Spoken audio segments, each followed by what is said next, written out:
So it's really happening, guys. The Great Reset is coming, and so is the end of personal property. May seem like an impossible reality, but the groundwork has already been laid and the plan has already been set in motion. So, how is the government going to take everything from us without it turning into an all-out war? You know, we love the Second Amendment down here in Georgia. Well, I'm here to break it all down for you today and tell you why it's scarier than you think. Let's get it.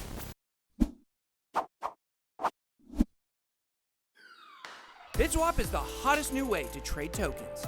Crawling all the top decentralized exchanges, BitSwap gets you the very best price and value for your trades. BitSwap is changing the game. Try it now at bitswapdex.io. Welcome to BitBoy Crypto. My name is Ben. Every day I show you how to make money in cryptocurrency, and some days just how to survive. If you like money in crypto, make sure to hit that subscribe button. If you want even more crypto info, you can follow us on all our social media channels, but make sure to check out the Bit Squad YouTube channel. In today's video, we're going to talk more about the Great Reset, the global elite's plan to take everything you own and control every aspect of your life. That's right, they want your nudes.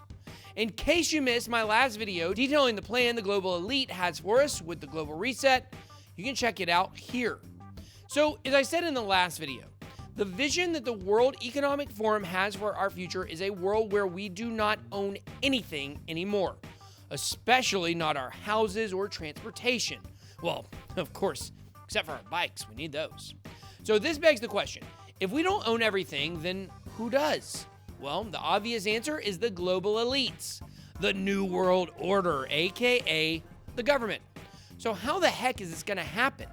Now, one of the main ways that this would happen is if we suffered through another great financial crisis akin to what happened in 2008. The global pandemic has definitely set the stage for this, and we could have seen a financial crisis if the Fed and the government hadn't intervened by propping up the market with a variety of artificial measures. So, if you can recall the situation in 2008, and I'm sure you do, the U.S. economy was absolutely devastated by the subprime mortgage crisis, and this quickly mushroomed to the rest of the world. The housing market was decimated, losing half its value with many homes being foreclosed on.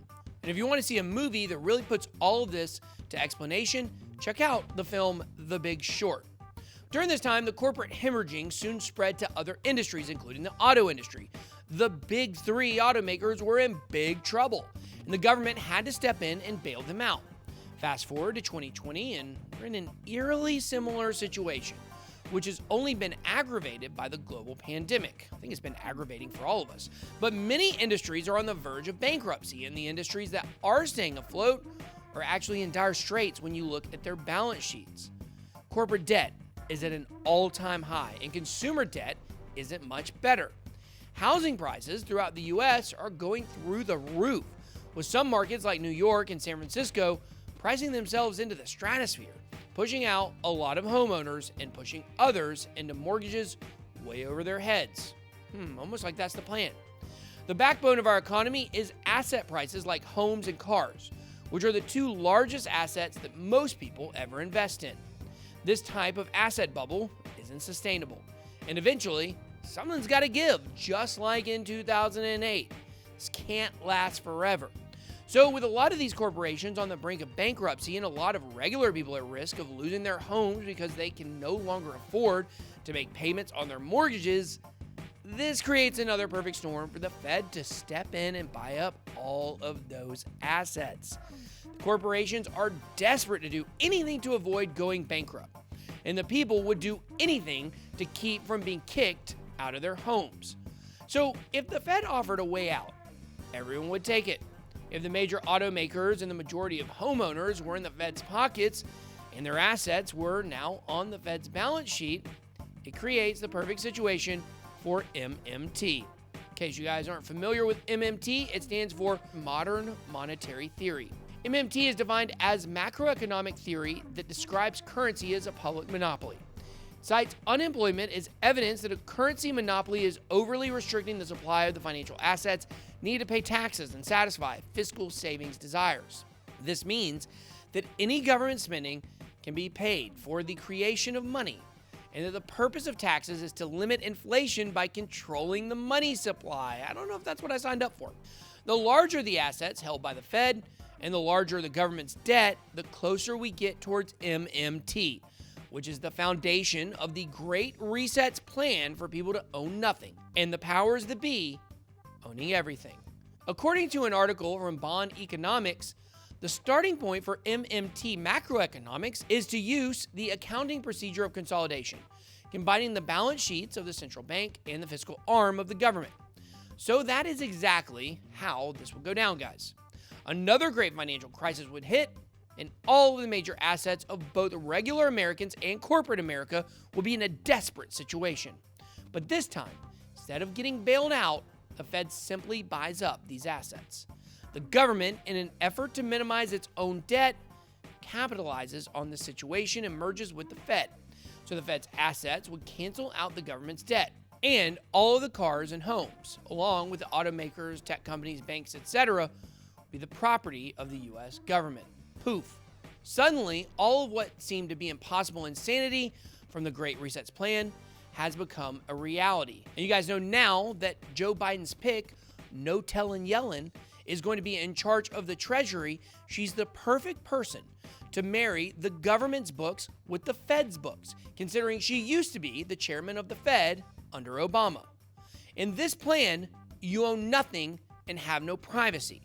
Your life has never been better, right? Wrong. It makes me think of the words of the famous philosopher Jean-Jacques Rousseau, the first man who, having fenced in a piece of land, said, "This is mine," and found people naive enough to believe him. Beware of listening to this impostor. You are undone if you once forget that all the fruits of the earth belong to us all, and the earth itself to nobody.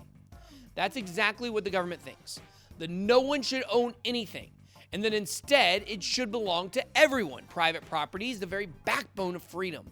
And if we want to fight against this communist dystopia being set forth by the Great Reset, we need to put the power of economic independence into our hands, not the government's.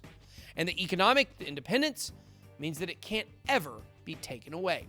This is exactly what Bitcoin is. Bitcoin was created in the wake of the 2008 financial crisis, almost as a prophecy, with a Genesis block encoded with a headline about the bailouts that were happening at the time. It was a warning against the dystopian future from becoming a reality. Bitcoin is a tool of economic independence that exists outside the grasp of the powers that be, and it is the only ammo we have to fight against losing everything. So that's it for this video. What do you guys think? Do you guys see how this plan is unfolding and how we are at risk of losing everything? Do you understand that Bitcoin is about more than just whether or not you get a Lambo? Do you understand that if another global crisis occurs, and instead of getting bailed out, the government just buys up everything, that means that we not only lose our possessions, but we lose our very freedom. And I'll tell you, that will come over my dead body. Drop me a comment below and let me know what you think. That's all I got. Be blessed, be safe, be smart. Big Boy out.